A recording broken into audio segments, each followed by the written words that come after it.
오늘 본문 말씀은 창세기 15장입니다.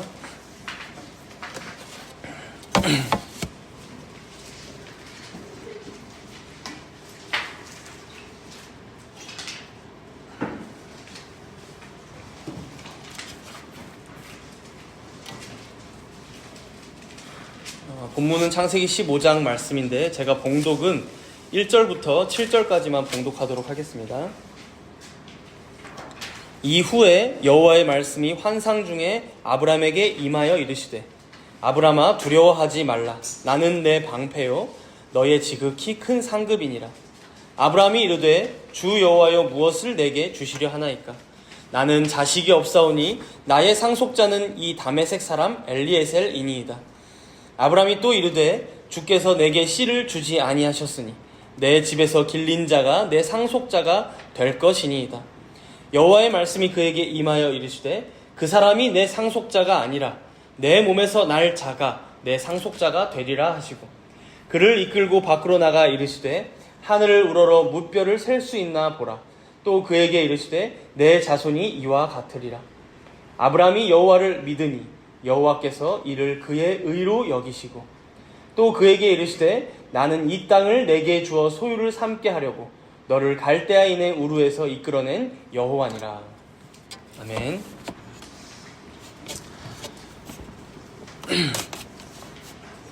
오늘 본문 말씀은 아브람이 한 가지 환상을 보면서 시작하고 있습니다.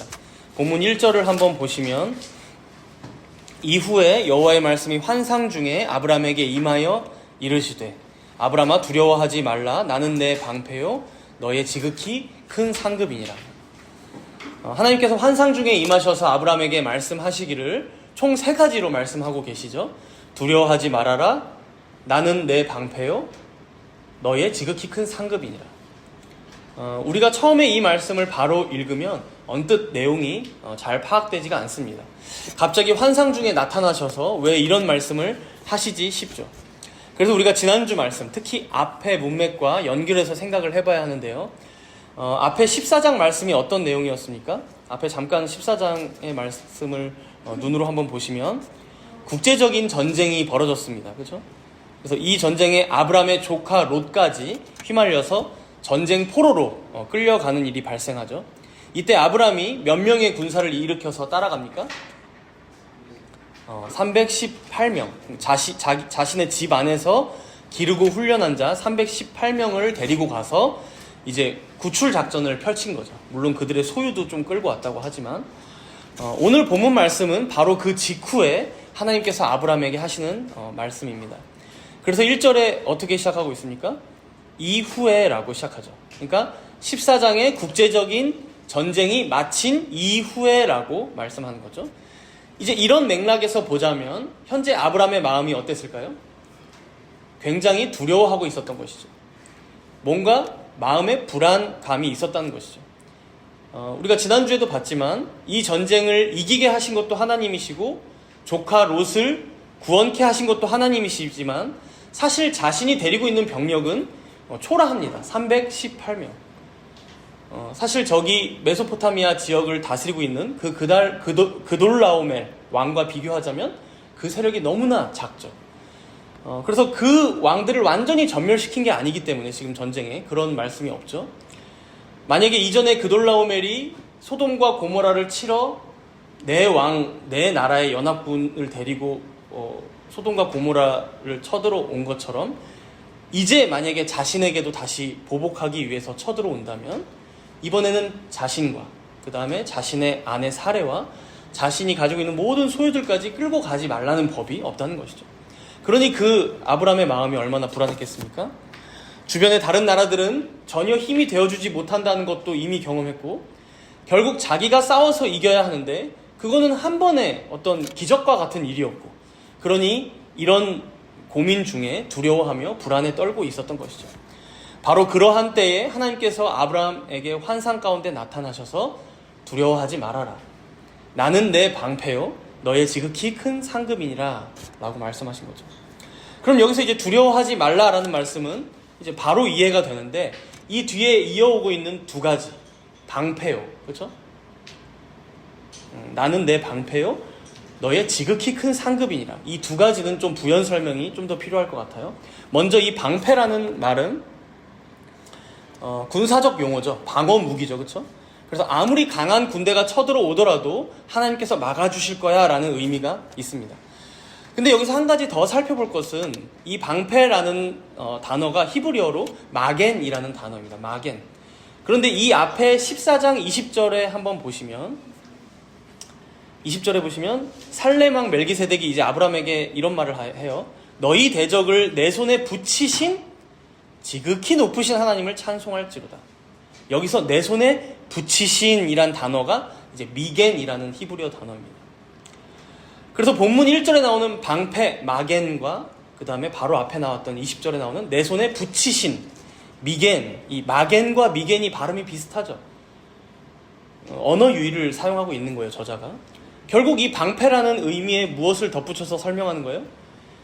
이전의 국제적인 전쟁, 그 큰 전쟁에서도 하나님께서 그 대적을 너의 손에 붙이셨던 것처럼 또 다른 전쟁이 혹시 터지더라도 혹은 그래서 누군가 또 쳐들어온다고 해도 내가 너의 방패가 되어주겠다. 너의 대적을 네 손에 붙여줄 거다. 그러니 두려워하지 말아라 라고 말씀하시는 거죠. 이 다음으로는 이제 지극히 큰 상급이라는 말입니다. 지극히 큰 상급. 그럼 상급이라는 말은 들어보신 적이 있죠. 그죠? 상으로 주어지는 어떤 물건이나 이제 혜택, 상급이라고 얘기하죠. 그래서 아브라함으로 보자면 최근에 상급을 받은 적이 있어요. 어떤 상급을 받았을까요? 아브라함이? 앞에 전쟁에서 이기고 나서 취했던 전리품들이죠. 목숨을 걸고 싸운 대가로 받은 상급이죠. 그래서 그 중에 10의 1은 돌아오는 길에 멜기세덱 왕에게도 줬었고, 또 그 뒤에 우리가 지난주에 살펴보진 않았지만 소돔 왕을 만나서 그들이 뺏겼던 그 전리품들을 다시 돌려주고요. 거기다 자신과 함께한 318명에도 이 전리품을 챙겨줍니다. 그러니까 이런 걸 보면 아마 아브라함은 많은 이득을 얻지는 못했을 것 같아요. 어쨌든 이 아브라함이 취해왔던 전리품이 상급이라고 할 수 있습니다. 그러면 이제 우리로 적용해서 보자면 우리에게는 상급이 뭐가 있을까요, 여러분? 여러분들 뭐 아브라함처럼 칼을 들고 싸우는 전쟁터로 나가진 않지만 여러분들 다들 내일 전쟁터로 나가시잖아요. 일터로 나가죠, 여러분들. 그러니까 거기서 열심히 전쟁과 같이 한 달 동안 일을 하면 뭘 줍니까? 여러분들에게 상급으로 월급을 줍니다. 그게 여러분들의 상급이죠. 그런데 지금 하나님께서 뭐라고 말씀하시는 거예요? 내가 너의 방패일 뿐 아니라 너의 지극히 큰 상급이니라. 우리는 이 세상을 살아가면서도 항상 무엇인가 상급을 얻기를 원해 합니다. 하루 열심히 일했으면 일당을 얻기를 원하고, 더해서 야근을 했으면 야근 수당을 받기를 원하고, 혹은 열심히 경기에 나가서 뛰었으면 메달이라도 따기를 원하는 거죠. 그렇죠? 올림픽이면. 혹은 열심히 내가 지난 10년 동안 열심히 공부했으면 대학 입학이라는 상급을 원하고, 뭐 지난 한 달 동안 내가 열심히 살았는데 내 인생이 조금이라도 더 행복해졌으면 좋겠다. 그죠? 행복이라는 상급을 원하기도 합니다. 사람이라면 기본적으로 상급을 원하는 것, 그것은 기본적인 인간의 갈망입니다. 항상 무엇인가를 더 보상받고 싶어하는, 더 원해하는. 그런데 여기서 하나님께서는 그런 상급들은 결국 부차적인 것들이고, 너에게 누가 가장 큰 상급이다? 내가 너의 지극히 큰 상급이다. 그리고 넌 이미 그러한 상급을 소유한 자다라고 말씀하시는 거예요. 현재 아브라함에게 적용해서 생각해 보자면 자신에게 더 많은 군사가 지금 필요하겠다 싶었을지도 모릅니다. 318명이 아니라 1,000명에, 1만 명에, 10만 명의 군사가 필요하다고 생각했을지 모릅니다. 혹은 하나님께서 약속해 주신 이 땅을 좀 더 빨리 주셨으면 내 기반을 더 다질 텐데. 이런 조급한 마음을 가진 아브라함에게 하나님께서 뭐라고 말씀하세요? 아니, 이미 넌 다 가진 자야. 내가 너의 지극히 큰 상급이야 라고 말씀하고 계신 거예요. 같은 이치로 우리 또한 그렇습니다. 우리도 살아가면서 얼마나 필요한 것들이 많습니까? 안락하게 거주해야 할 집도 필요하고, 이렇게 더울 때는 타고 다닐 차도 필요하고, 여름에는 에어컨도 있어야 하고, 가끔 쉬기도 해야 하니 여행도 가야 합니다. 자녀를 키우시는 분들에게는 지혜라는 상급이 필요할지도 모릅니다. 너무 많은 게 필요하죠. 근데 보통 이런 모든 것들이 우리가 살아가는 이 자본주의 사회에서는 다 돈으로 구할 수가 있어요. 그렇죠? 그렇다 보니 항상 돈을 갈망하게 되는 거죠. 하나의 종착점으로 모여들게 되는 거죠. 돈이 바로 자본주의 사회의 첫째 되는 보상, 상급이 된 겁니다. 이게 아닌 시절도 있었어요, 여러분. 그렇죠? 뭐 권력이나 혹은 그냥 그야말로 힘이 상급이 될 때도 있었습니다. 그러나 사랑하는 여러분, 하나님께서는 지금 그런 우리의 틀을 전환시키시는 말씀을 하고 계신 거예요. 그러한 모든 것들이 우리에게 잠깐의 상급은 될 수 있어도 혹은 조금 우리의 필요를 채워주는 보상이 되어줄지는 몰라도 궁극적인 상급은 아니라는 것입니다. 우리의 지극히 큰 상급은 오직 하나님 한 분뿐임을 알려주는 말씀입니다. 역사 속의 수많은 철학자들도 이 가장 큰 상급이 무엇일까? 그러니까 사람에게 가장 큰 상급이 무엇일까? 무엇을 보상으로 가져야만 사람이 완전히 행복할 수 있고 완전히 만족할 수 있으며 지고의 선을 가질 수 있을까? 그래서 이걸 철학적 용어로 최고선이라고 합니다. 최고선. 최고의 선. 그래서 플라톤은 이것을 선의 이데아라고 했습니다. 플라톤은 눈에 보이는 것 외에 그 너머의 이데아의 세계가 있다라고 얘기했잖아요. 그 중에서 선의 이데아. 그걸 가지면 인간은 행복해. 인간은 다 만족할 수 있어. 라고 말하는 선의 이데아를 가장 높은 선이라고 얘기했습니다. 최고선. 그래서 바로 그 최고선이 세상의 모든 존재하는 것들의 존재의 근원이고 원천이다라고 얘기했죠. 반면에 아리스토텔레스는 결국 그게 행복 아니야? 단순히 인간이 쾌락을 느끼고 뭐 즐거움을 느끼는 수준의 행복이 아니라 덕을 실천하고 다른 사람들이 보기에 더 완전한 삶을 살아가면서 경험하는 그 행복이 최고선 아닐까? 좀 더 수준이 올라오죠. 그래서 이걸 근대 철학에서는 칸트라는 사람이 이어받아서 인간은 결국 도덕적인 삶을 살아야 행복하다. 도덕적이고 윤리적이어야 한다. 그게 최고선이 이루어진 개인이고 사회이다라고 얘기했습니다. 그렇다면 여러분 한번 생각해 보겠습니다.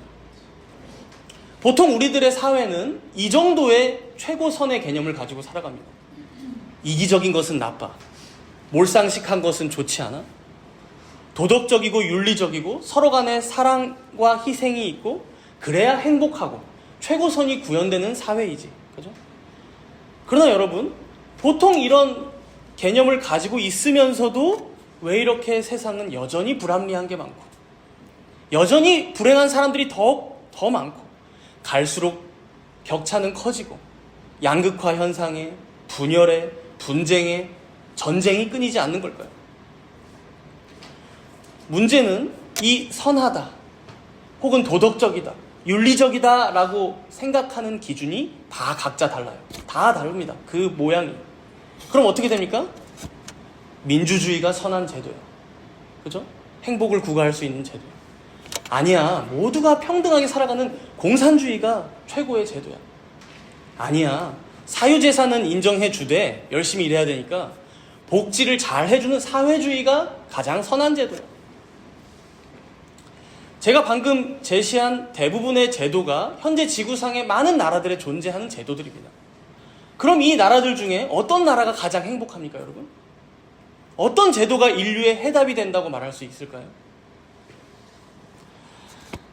사랑하는 여러분, 결국 이 최고선, 지극히 큰 상급을 찾아가는 이 여정은 진정 우리에게 최고선 그 자체가 되시는 지극히 큰 상급, 그 자신이 되시는 하나님을 알기 전에는, 하나님을 찾기 전에는 끝나지 않는 방황입니다. 끝나지 않는 방황.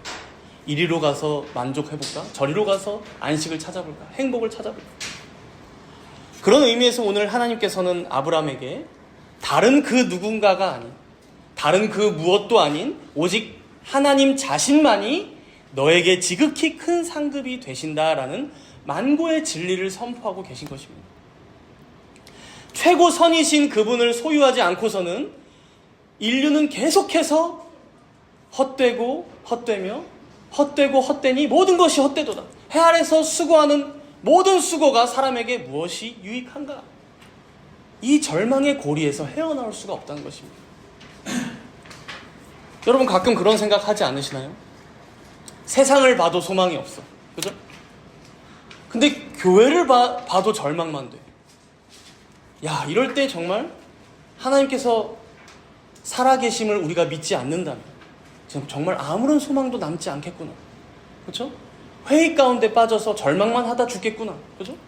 그게 바로 우리의 실존입니다. 바로 우리의 위치입니다. 그러나 그렇게 사랑하는 여러분, 최고선이신 우리의 지극히 큰 상급 되신 하나님을 소유한 우리들은 어떠한 자들입니까? 내가 지난 한 달 동안 열심히 일했지만 그 보상이 좀 적을 수 있습니다. 내가 생각한 것보다. 내 인생을 열심히, 벌써 40평생이에요? 3, 40 여러분들, 3, 40년을 열심히 인생을 살아왔는데 겨우 지금 이 모습이야? 그죠? 할 수 있습니다. 보상이 너무 없는 것 같은데. 그러나 우리가 그런 이유들로 좌절하거나 낙심할 인생들이 아니라는 것입니다. 무한하시고 영원하시며 불변하신 우리 하나님께서 여러분들의 지극히 큰 상급이 되십니다. 여러분들에게 그 어떤 노력이나 열심이나 공로를 요구하시고 그 대가로 자신을 주신다고 말씀하지 않으셨습니다. 그저 은혜로 자기 자신을 다 내어주겠다고 말씀하십니다. 아니, 이미 다 내어주셨습니다. 우리가 그 하나님의 사랑을 받은 자들이라면, 그 하나님을 이미 소유한 하나님의 백성들이라면, 그 하나님을 아버지라 부르고 또 하나님이라 부르며 섬길 수 있는 자들이라면, 사랑하는 여러분, 우리는 이미 모든 것을 소유한 자들, 아니 모든 것을 소유한 자들을 넘어서 무한한 지고의 선을 소유한 자들입니다. 결국 하나님께서는 아브라함에게 그러니 두려워하지 말아라. 세상이 커 보일지라도, 저 세력이 너무 무서워 보여도 내가 너의 방패가 되어주겠다. 내가 너의 인생을 책임져 주겠다. 내가 너의 상급이 되어주겠다 말씀하시는 것이죠. 그럼 이제 이런 말씀을 듣고 나서 아브라함이 어떤 반응을 보였는지 우리 2절 말씀을 함께 읽어봅시다. 2절입니다. 읽습니다. 아브라함이 이르되 주 여호와여 무엇을 내게 주시려 하나이까? 나는 자식이 없사오니 나의 상속자는 이 다메섹 사람 엘리에셀이니이다. 방금 하나님께서는 나는 내 방패요, 너의 지극히 큰 상급이니라 아주 감동적인 말씀을 하셨어요. 근데 아브라함은 뭐라고 반문하고 있어요? 그렇다면 주 여호와여 이제 무엇을 내게 주시려나이까? 아브라함이 T인가 싶어요. 그렇죠? 그래서 뭘 주실 건데요? 그렇죠? 물론 이 아브라함의 반문을 단순히 불신앙으로 볼 수는 없을 것 같아요. 이어서 아브라함의 말을 보면 우리가 알 수 있는데요. 이어지는 말이 나는 자식이 없사오니 나의 상속자는 이 다메섹 사람 엘리에셀이니이다. 그러니까 아브라함이 생각하기에는 기가 막힌 거예요. 지금 계산이 안 떨어지는 거예요. 그래, 하나님께서 나의 방패도 되어주셔서 전쟁에서도 이기게 해주시고 또 그가 나의 지극히 큰 상급도 되어주신다니 너무 감사하다. 그런데 뭐예요? 그렇다면 하나님께서 약속하셨던 자손은 어떻게 되는 거야? 땅은 어떻게 되는 거야? 복은 어떻게 되는 거야? 내 상황을 보면 그 약속이 지금 이루어질 수나 있긴 한 거야 싶은 것이죠. 이 당시 아브라함의 나이가 얼마나 되었을지는 모르겠는데, 정확하진 않은데 아마 가나안으로 온 지 10년이 좀 안 된 시점이었을 것 같아요. 우리가 다음 주 16장에 보면 이제 이스마엘이라는 아들을 아브라함이 낳게 되는데, 그때가 한 10년째 가나안에 정착하고 나서 10년째니까 정착한 게 75세였다면 이제 85세 전, 이제 80살에서 85세 사이라고 지금 볼 수 있습니다. 그러니까 자기가 생각해도 이미 너무 늦었다고 생각되는 거죠. 큰 민족도 이루고 이 땅도 얻고 복도 되려면 지금 일단 후사라도 있어야 되는 거 아닌가 싶은 거죠. 그래서 3절에 이어서 이렇게 말하죠. 주께서 내게 씨를 주지 아니하셨으니 내 집에서 길린 자가 내 상속자가 될 것이니이다. 그게 누굽니까? 이제 다메섹 사람 엘리에셀, 나의 종. 그죠? 이 아브라함의 말에 하나님께서 다시 한번 말씀을 하시는데요. 4절에 보시면 그 사람이 내 상속자가 아니라 네 몸에서 날짜가 네 상속자가 네가 낳게 될 거야. 그죠? 그러시면서 5절에 이렇게 말씀하시죠. 우리 5절을 함께 읽을까요? 5절. 그를 이끌고 밖으로 나가 이르시되 하늘을 우러러 뭇별을 셀 수 있나 보라. 또 그에게 이르시되 내 자손이 이와 같으리라. 자손에 대한 약속을 한 번 더 지금 별을 보여주시면서, 그러니까 별은 항상 있었을 거예요. 그러나 그날은 특별하게 그 별을 봐봐. 그렇게 자손을 많게 할 거야 라고 말씀하시죠. 이어서 이제 7절에는 자손, 그럼 이제 한쪽 측면에 또 뭐가 있어요? 땅이죠. 땅에 대한 약속이죠. 7절에 보면 땅에 대한 약속을 한 번 더 말씀하세요. 우리 7절도 함께 읽겠습니다. 또 그에게 이르시되 나는 이 땅을 내게 주어 소유를 삼게 하려고 너를 갈대아인의 우르에서 이끌어낸 여호와니라. 지금 하나님께서 아브라함에게 계속해서 확인시켜주고 계신 거예요. 너 후사 때문에 걱정 많아? 불안해하지 말고 기다려. 네 몸에서 자녀가 태어나게 할 거야. 너 땅 한 평이 없어서 걱정이 되니? 걱정하지 마. 내가 이 땅 주려고 널 여기까지 데리고 왔잖아. 갈대아인의 우르로부터 말씀하시는 거죠. 문제는 뭐냐면 아브라함이 이런 말씀을, 하나님의 말씀을 계속 들으면서도 지금 마음을 다잡지 못합니다. 이어서 우리 8절도 함께 읽어볼까요? 8절. 그가 이르되 주 여호와여 내가 이 땅을 소유로 받을 것을 무엇으로 알리이까? 두 번째 반문입니다. 그죠? 그래서 주님, 내가 이 땅을 소유로 받을 것을 도대체 뭘로 알 수 있나요? 그죠?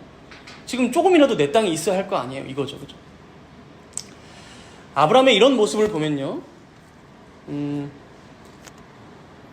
아브라함의 믿음의 후손이라고 불리는 우리들이 왜 이런 모습을 가지고 있는지 좀 알 것 같죠. 그렇죠?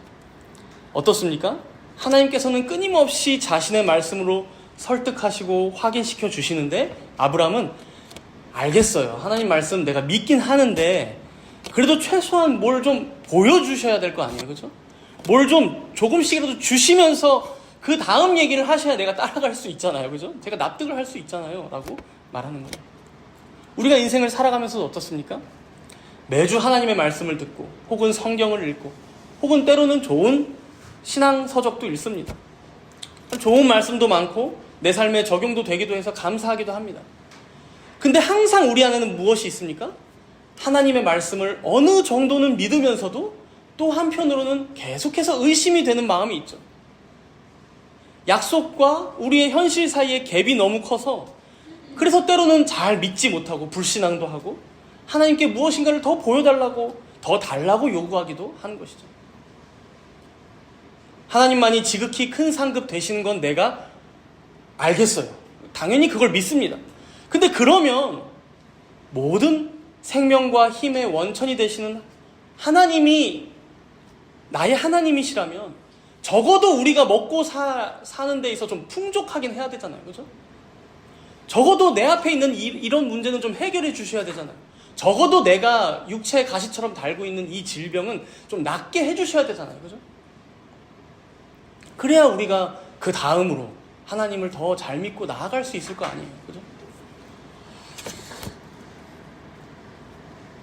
하나님의 약속과 이 약속의 성취 사이의 기다림 가운데에서 우리는 끊임없이 신앙도 했다가 불신앙도 했다가 때로는 믿었다가 의심도 했다가 하는 게 꼭 우리들의 모습 같다는 것이죠.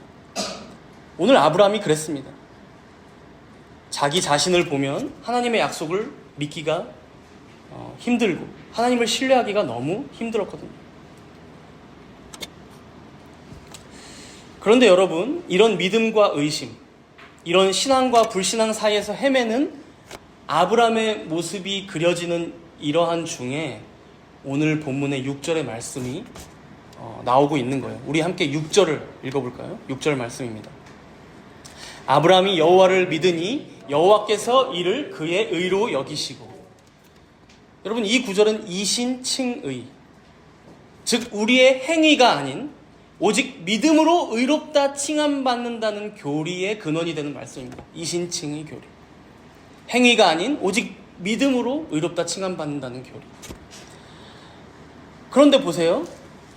지금까지 우리가 쭉 봐왔지만 오늘 본문에 나오는 아브라함의 믿음이 어떻습니까? 그러니까 우리가 가끔 이신칭의 교리라고 하면 우리가 간혹 어떤 오해가 있어요? 그 믿음이 또 대단하게 여겨져서, 그죠?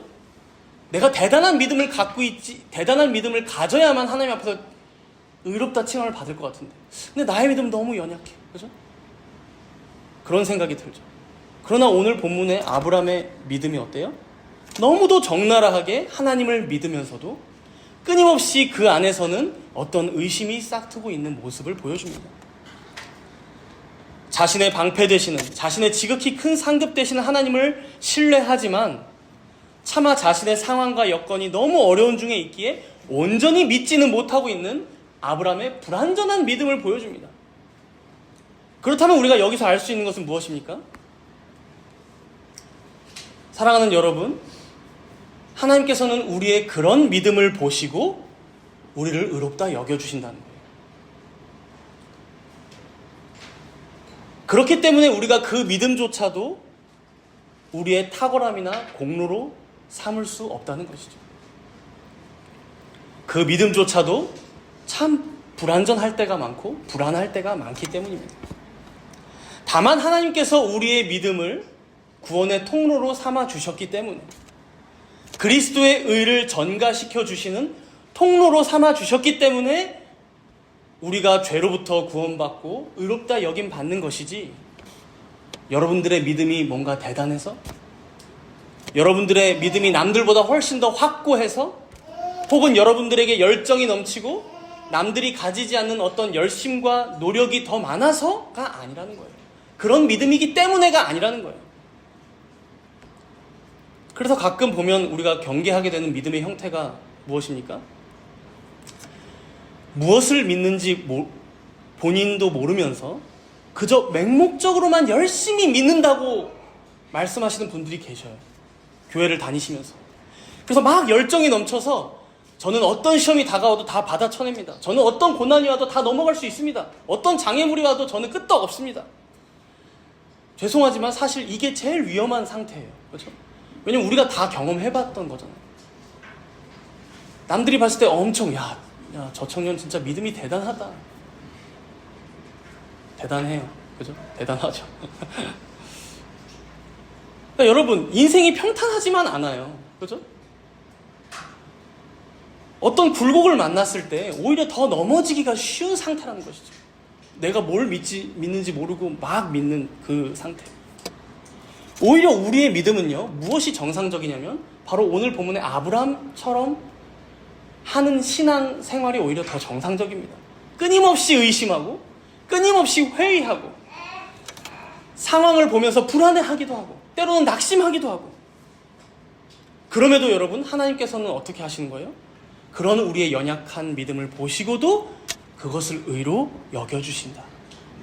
의롭다 칭해주신다는 거예요. 그래서 우리가 교리문답 여러분들 다 배우셨지만, 교리를 우리가 잘 배우면, 아니 어떻게 이러한 교리도 모르는 사람들이 있나? 이거 제대로 못 믿는 사람들은 구원도 못 받고 다 지옥 가겠네? 이렇게 교만하게 생각하는 것은 교리를 잘못 배운 거예요. 그죠? 교리를 진짜 배우면 어떻게 됩니까? 우리에게 하나님을 믿게 하는 그 믿음을 주신 분도 하나님이시고, 중보자 예수 그리스도를 의지하는 믿음을 주신 분도 하나님이시고, 또 그 믿음조차도 우리가 부족하고 연약할 때가 많은데도 그것을 의롭다 여겨주시고, 그러한 불완전한 나를 자녀 삼아주시고, 여전히 죄의 구덩이에 빠져서 부패한 자로 살아가는 나를 거룩하게 성화대로 되도록 인도하시는 분도 하나님이시니 그저 감사한 것이죠. 그저 감사한 것이죠. 결국 겸손한 감사의 고백만 남게 되잖아요. 왜요? 우리의 공로가 하나도 없기 때문이죠. 믿음조차도 우리의 공로가 아니기 때문이죠. 그래서 여러분, 성경이 그것을 가르치고 있지만, 이제 이러한 교리의 흐름은 사실 개혁파에서만 아주 특징적으로 보이는 교리의 흐름이라고 본다면, 개혁파 교리의 흐름은 우리의 믿음에 그 방점이 있지 않습니다. 너가 잘 믿어야 된다. 너가 믿어서 회심해야 된다. 너가 열정으로 주님 앞에 울면서 회개해야 된다. 이런 거에 방점을 두지 않습니다. 무엇에 방점이 찍힙니까?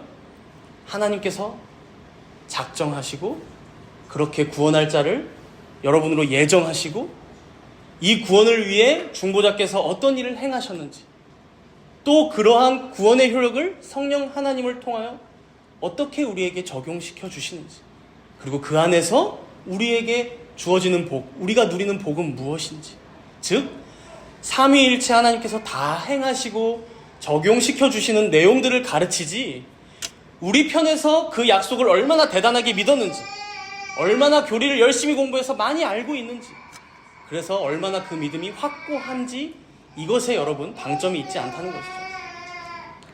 이 내용이 이제 본문의 후반부에 가면 더 강조되고 있습니다. 본문 8절에 보시면 아브라함이 이제 두 번째로 하나님께 반문을 하잖아요. 주 여호와여, 내가 이 땅을 소유로 받을 것을 무엇으로 알리이까? 그러자 이제 9절에 보시면 하나님께서 뭔가 이제 조치를 취하셔요. 두 번이나 반문을 하고 있으니까.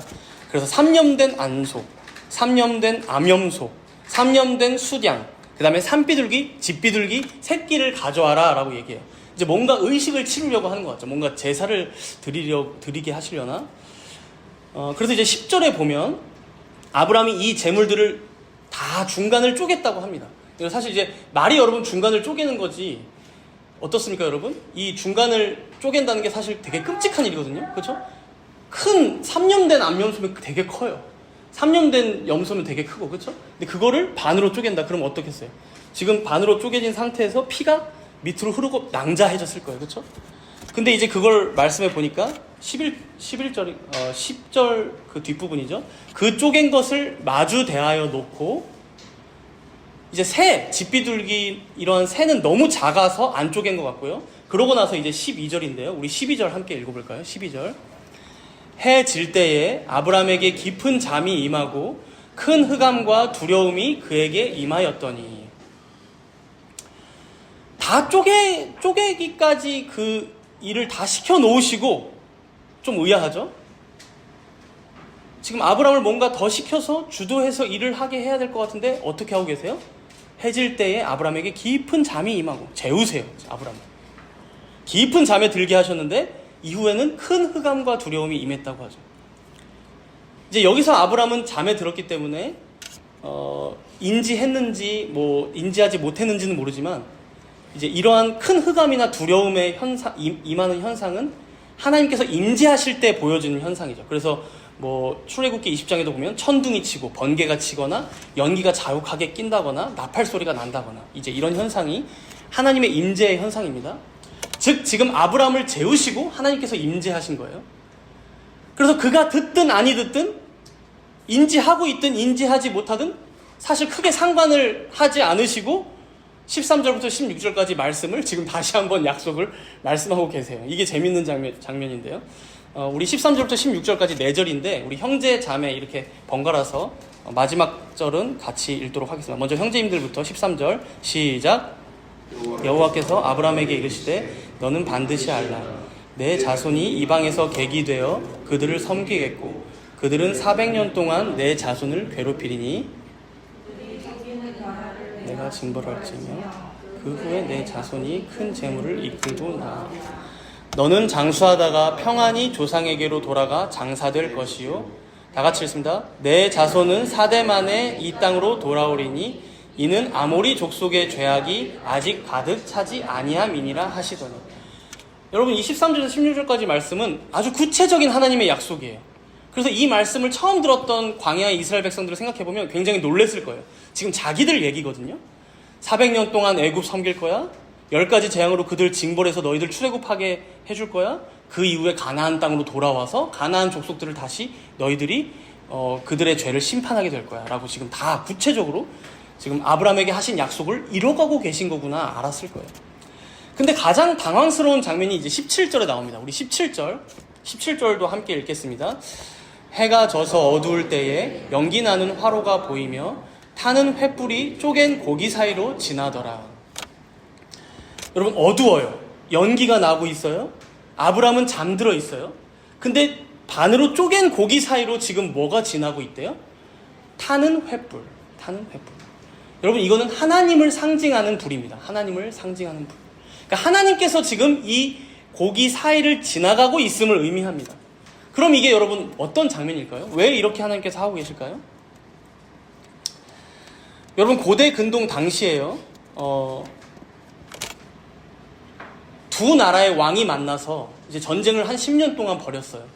근데 이제 10년째에 너무 피해가 극심해서 이제 우리 더 이상 전쟁 벌이지 맙시다.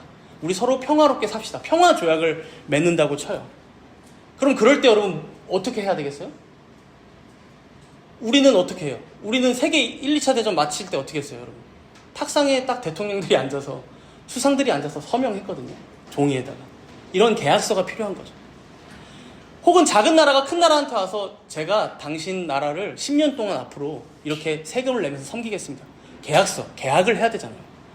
약속을 맺어야 되잖아요. 중요하죠. 우리는 그걸 집문서를 갖다 놓고 도장을 찍는다거나 차 한 대를 사도 여러분 서류에 다 서명을 하게 돼 있잖아요. 요즘은 디지털로 하지만 여러분 이 당시에도 그러한 약속의 어떤 증표가 필요해요. 그때 어떻게 했냐면 재물을 큰 걸 가져와서 오늘처럼 삼염된 염소, 암염소 데리고 와서 둘로 딱 쪼개요. 그리고 피가 낭자한 그 상황에서 양쪽에 그걸 벌려다 놓고서 계약자, 당사자 두 사람이 손을 잡았는지 안 잡았는지 몰라요. 둘이서 그 사이를 지나갑니다. 어떤 의미가 있을까요? 방금 이 한 언약을, 너와 내가 한 이 약속을 둘 중에 하나라도 지키지 않는 사람이 있으면 이 재물처럼 반으로 갈라질 거야 라는 의미입니다. 즉, 이 약속을 서로의 목숨을 내놓고 하는 약속인 것이죠. 이 언약이. 그죠? 그래서 여러분 성경에 하나님과 언약을 맺다, 하나님과 언약을 맺다라고 할 때 이 단어가 원어로 보면 카라트 베리트입니다. 카라트 베리트. 그래서 베리트는 언약이고 카라트는 자르다예요. 그래서 이걸 문자 그대로 번역하면 뭘까요? 언약을 맺다, 언약을 자르다예요. 언약을 자르다. 재물을 잘라서 언약을 맺었기 때문입니다. 고대 근동. 이런 맥락에서 지금 하나님께서는 아브람과 어떤 언약을 맺고 계세요? 아브람은 깊은 잠에 들게 하시고 자신이 홀로 이 언약을 맺으시고자 타는 횃불로 이 고기 사이를 지나가고 계신 거예요. 그러면 여러분 이 의미가 무엇일까요? 하나님은 절대 죽으실 수가 없는 분이에요. 절대 둘로 쪼개지실 수 없는 분이에요. 그분이 지금 자신의 생명을 내놓고 내가 방금 한 약속 있지. 이 약속 내가 꼭 지킬 거야. 이 언약 내가 너와 꼭 지킬 거야. 그러니 여러분, 이것보다 더 확실한 증표가 무엇이 있겠습니까? 아브라함은 고작 지금 하나님 앞에서 제 후손이 아직 없는데요? 제 땅이 아직 한 평도 없는데요? 제가 아직 힘이 너무 약한데요? 무엇인가 이 땅에 유한한 것들로 하나님의 약속을 좀 보여주시길, 증명해 주시기를 요구하고 반문하며 원했지만 그게 우리 인생들의 한계이기도 하지만 하나님께서는 어떻게 하세요? 지고의 선이신, 최고 선이신, 지극히 큰 상급 되시는 그분 자신을 거시고 지금 우리와 언약하고 계신다는 거예요. 자신을 거시고. 이게 이제 히브리서 6장 13절에서 16절에 가면 이렇게 말씀합니다. 우리 이것은 이 말씀 찾아서 읽겠습니다. 히브리서 6장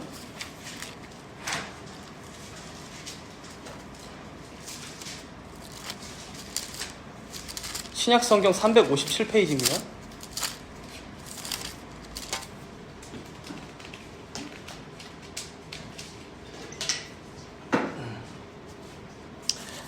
히브리서 6장 13절에서 15절까지 13, 14, 15절 세 절을 우리 한 목소리로 함께 읽겠습니다. 하나님이 아브라함에게 약속하실 때에 가리켜 맹세할 자가 자기보다 더 큰 이가 없으므로 자기를 가리켜 맹세하여 이르시되 내가 반드시 너에게 복주고 복주며 너를 번성케 하고 번성케 하리라 하셨더니 그가 이같이 오래 참아 약속을 받았느니라. 물론 이 말씀은 창세기 22장의 말씀을 인용한 내용이기도 한데 오늘 본문의 내용을 해설해 주는 말씀도 되죠. 아브라함은 오히려 재우셨어요. 왜 재우셨을까요? 깨어 있어봤자 불신앙하고 감정이 들쑥날쑥하고 하나님을 향한 그 의심이 끊이지 않고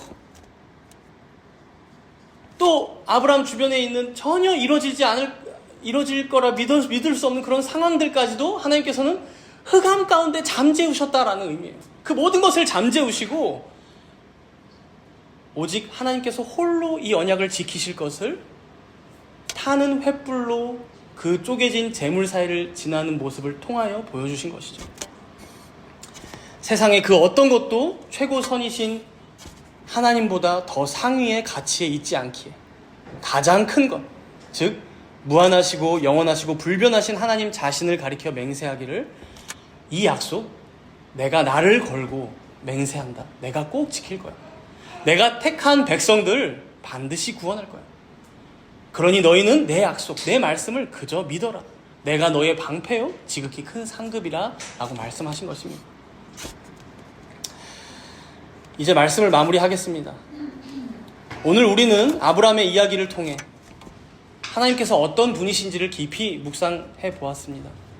하나님은 우리의 방패요 지극히 큰 상급이십니다.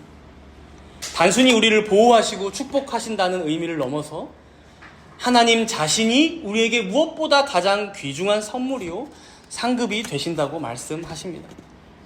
우리는 종종 아브라함처럼 의심하고 불안해합니다. 하나님의 약속을 들었음에도 불구하고 우리의 현실과 환경을 바라볼 때 믿음이 흔들립니다. 그러나 하나님은 그러한 우리의 불완전한 믿음까지도 의롭다 여겨주십니다. 그렇기에 이 칭의는 전적으로 하나님의 은혜이지 우리의 공로가 아닙니다. 하나님은 자신의 약속을 지키시기 위해 가장 확실한 보증을 주셨습니다.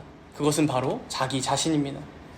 절대 죽으실 수 없는 분께서 자신의 생명을 걸고 우리와 언약을 맺으셨고, 그 언약대로 우리가 잘 알다시피 우리의 중보자 예수 그리스도께서는 십자가에서 죽으셨습니다. 하나님의 약속을 신뢰하는 데 있어서 이보다 더 확실한 증표는 결코 없을 것입니다. 우리의 믿음이 연약할 때에도 하나님은 변함없이 신실하십니다. 우리가 잠들어 있을 때에도 하나님은 홀로 일하십니다. 결국 우리의 구원과 성화의 모든 과정에서 주도적으로 역사하시는 분은 한 분 하나님이십니다.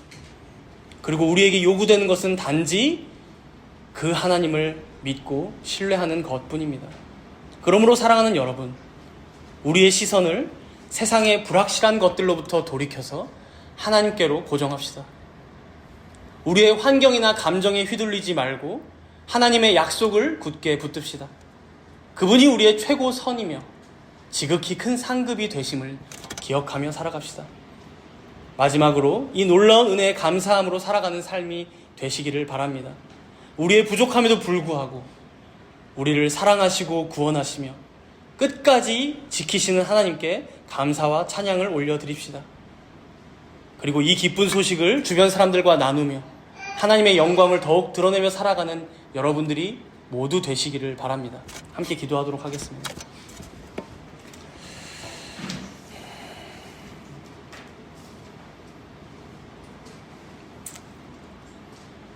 오늘 하나님께서는 불안해하며 두려워하고 있는 아브라함을 찾아오셔서 두려워하지 말라.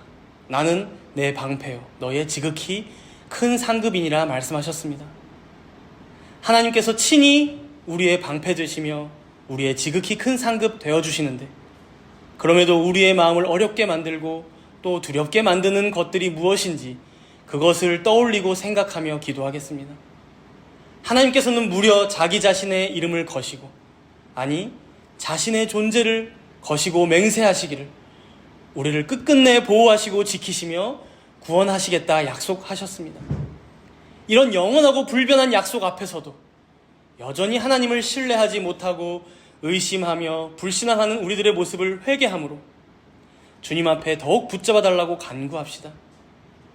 우리 안에 다시금 새로운 믿음을 주사 더욱 하나님을 신뢰하며 감사함으로 살아가게 해달라고 우리 잠시 동안 회개와 감사의 기도로 간구하도록 하겠습니다. 우리의 연약한 믿음 가운데 하나님께서 우리를 구원하셨습니다. 그렇기 때문에 우리의 공로에 있지 않고 모든 것이 하나님께서 하셨다고 할 수 있는 줄 믿습니다. 주여, 우리의 존재부터 우리가 끝날 땅에 불안하기 때까지 모든 것들 하나님의 은혜임을 기억하며 살아갑니다.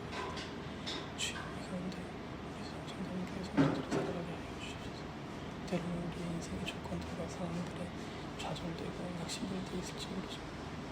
가운데서 오직 하나님을 바라보고 끝까지 우리의 소임을 놓지 않고 하나님의 말씀과 계명을 쫓아 나갈 수 있는 보조자들 되게 하여 주시옵소서.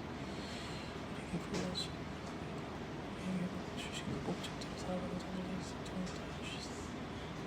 비록 불안정하지만 끝까지 하나님께서 붙여주는 사실을 온전히 살다 주시는 인생을 살아갈 수 있도록 주의 말씀과 함께 하옵소서.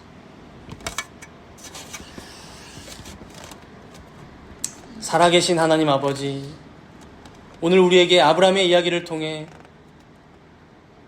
흔들리는 삶 가운데 견고한 약속의 닻을 내려주시니 감사를 드립니다. 우리들의 모습 또한 아브라함과 같이 눈앞의 현실에 급급하여 하나님의 크신 계획을 놓치고 불안과 두려움에 사로잡힐 때가 얼마나 많았는지요. 그러나 오늘 말씀처럼 주님은 우리의 연약함을 아시고 변치 않는 사랑으로 품어주시는 분이심을 다시 한번 깨닫습니다. 우리의 방패가 되어주시고 세상이 줄 수 없는 지극히 큰 상급 되어주시는 주님의 은혜에 감사를 드립니다. 이 시간 우리의 삶을 온전히 주님께 내어드립니다. 세상의 유혹과 거짓된 약속들에 흔들리지 않도록 우리의 마음을 붙잡아 주시고 오직 주님만 의지하며 믿음의 길을 담대히 걸어가게 하여 주시옵소서. 다가오는 한 주간도 우리와 함께 하실 주님께 감사드리오며 우리 주 예수 그리스도의 이름으로 기도드리옵나이다.